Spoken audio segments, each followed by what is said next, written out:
What's up guys, my name is Josh, you all know me as Eagles, and I've got a Battlefield 3 news video for you guys today, but first, a word on the gameplay. This is a basically Humvee only gameplay, and what happened is that our team were absolutely demolishing the opposing team. I think we got Ruskov in here, and that's it. So it's myself and Ruskov, and we basically annihilate the enemy team, and I mean annihilate. And we're spawn camping within the first like 3 minutes, and everyone else was in close. So I decided I'd Humvee haul, and a lot of people keep telling me that the Humvee in Bad Company 2 is crap, and if you hit a sheet of paper, the entire thing will explode. And I'm kind of just making this, using this gameplay because I want to show that it isn't like that, and also this gameplay is kind of the perfect length for the sort of video that I want to make. So yeah, we'll see what happens. But yeah, let's get into the weapon changes because, as you guys know, this so-called February patch that isn't going to be released in February, it's going to be released in like some other time at some point by DICE. There's no ETA according to Jinto, the community manager, but we'll see what happens in the future. I'm really looking forward to this patch, mainly because it's supposedly going to fix input lag. At the moment, DICE keeps saying, "Oh, you can totally just put your TV into game mode and it's fine." Well, my TV's crap. Yes, it's a Sony, but it's like 22-inch, so it doesn't have game mode.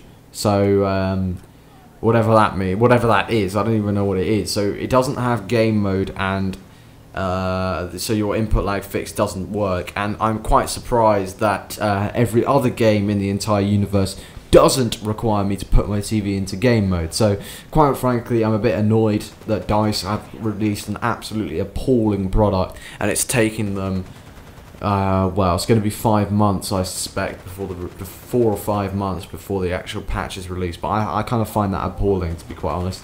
But you know, a lot of my followers are Battlefield 3 related followers, so I'm going to give you the news. Not that I really care about it, and I really don't agree with any of it, to be quite honest. Although, yeah, we'll see what happens. Let's get into things, and I'll talk about this more later on. Assault rifles, let's start with those. The G3A1 is getting a buff, so that's getting a buff with the maximum damage going from 30 to 34, so it's now a 3-shot kill at very close range, and the minimum damage going from 20 to 22. While all other assault rifles are getting their minimum damage. I've touched on this before in a previous video in which I detailed the assault class on my old channel, that the minimum damage of assault rifles, except the G3, is 17. That's getting increased to 18.4. Moving on to the engineer class carbines, the only change there is that the Scar H minimum damage is getting increased from 17 to 20. LMGs, the M60 and M240B are getting a buff, so their damage is now, the PKP is getting its minimum damage buffed from 20 to 22, and its maximum damage is already set at 34. The M60 and the M240B are getting their damage increased in line with the PKP, so the max damage going from 30 to 34, minimum damage going from 20 to 22. So what that means is that the M60 and the M240B are now going to be a 3-shot kill at close range, as opposed to a 4-shot kill in normal mode. In hardcore at close range, it's technically a 2-shot kill on either method, but it's mainly kind of a softcore change that we're seeing here. As for the M249, the M27 IAR, the RPK, the LMGs that in my view perform a bit like an assault rifle, they're getting their minimum damage increased in line with the other assault rifles from 17 to 18.4 again. So this is, as you can see, we're kind of getting across the support, engineer and assault classes, we're getting kind of a damage buff across the board, which I'm confused by, but I know why they're doing it, and I'll explain that a little bit later on. But let's move on. I'll go back to the recon class a little bit later, but let's go to the shotguns.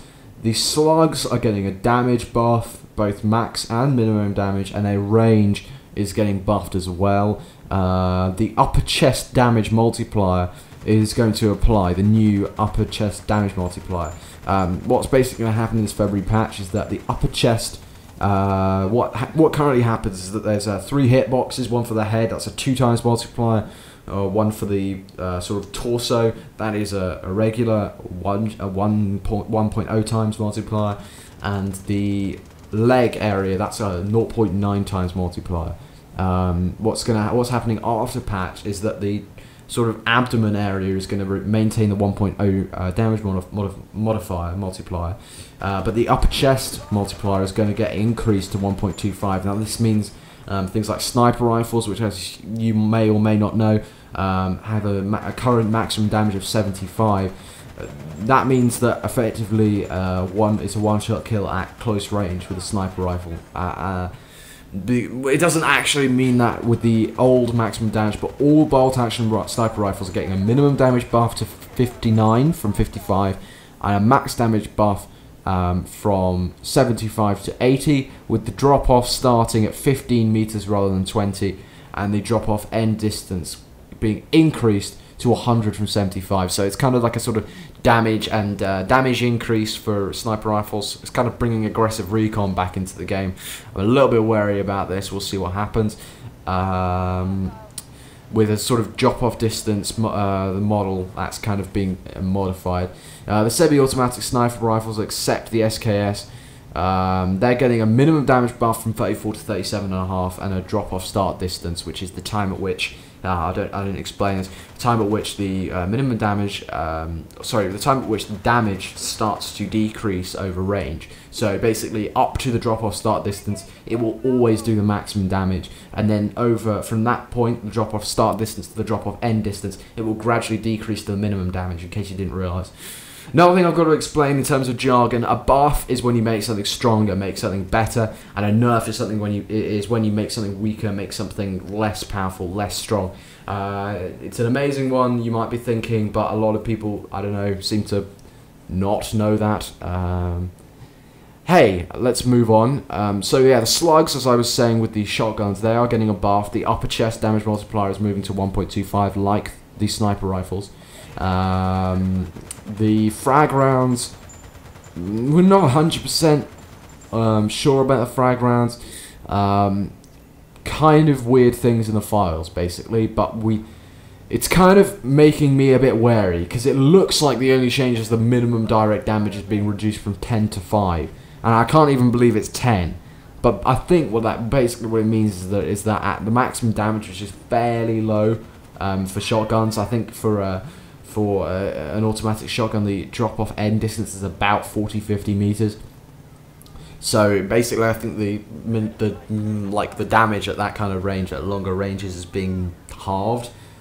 I guess it's kind of a balancing change, but I'm a bit wary about it nevertheless, because the frag rounds in pump action shotguns are being buffed. In automatic and semi-automatic, it looks like the only change is the minimum damage is being reduced to 5 from 10, but I don't know, the frag rounds in pump actions are being buffed. I'm going to wait and see what happens in the patch, but I'm a bit wary about that one. 12 gram buckshot. The buckshot maximum damage is being nerfed by the looks of things. Minimum damage is being nerfed, I think, is what that's supposed to say in my notes. But anyway, the drop-off start distance is being... So the drop-off distances are being increased. So it will do... basically, the 12 gram buckshot are being buffed, more or less. But the minimum damage is being decreased. But the drop-off end distance is being increased to balance that. What else is there? You don't want to know about flechette rounds, probably. The PDWs are getting a general buff. They're getting a range nerf, but a damage buff. Other than that, there's not much that you really want to know. I think that the changes specifically to things like assault rifles, which I know you're probably thinking, why are they getting buffed? I think that the reason why the assault rifles are getting buffed is kind of like a counteract to the attachment modifications that are being made in the patch. I'm sure you guys already know about the attachment modifications that are going to happen in the patch. You know, the foregrip is being nerfed on certain weapons, depending on the weapon, and the suppressors not the suppressor's being modified. It's kind of complicated. The heavy barrel is getting a major buff. It looks kind of very nice now. I think the flash suppressor is now going to decrease recoil as well, and the extended magazine is going to be introduced for the ASVAL. You know, there's some recoil changes which aren't particularly, none of which, as far as I can tell, are particularly evident and aren't really going to make much difference, but very interesting weapon changes there. The damage and the rate of fire, as I've mentioned before, are the two dominant factors, so recoil to me doesn't really bother me at all. But it's a bit weird, few strange things happening. But as I said before, all I'm interested in with the February patch is an input lag fix and a fix for the flipping glitch where if you're in an aircraft, for some reason the Stinger, because DICE are, you know, clearly DICE rushed a game that isn't finished. Yeah, the Stinger locks onto the pilot as opposed to the aircraft, so the Stinger often will hit the pilot, killing the pilot, but the jet will remain intact. I think that's a pretty stupid thing. Because that's never going to happen in a million years. But it does happen, only in Battlefield 3. Now, other than that, there's not much more I can say, other than I tried to post some Battlefield 3 today, but everything was kind of screwing with my mind, so that didn't happen. But until next time, guys, take care. I hope to be posting some Battlefield 3 soon, and I will go into more detail on this. So, until my next video, please like, subscribe. Peace!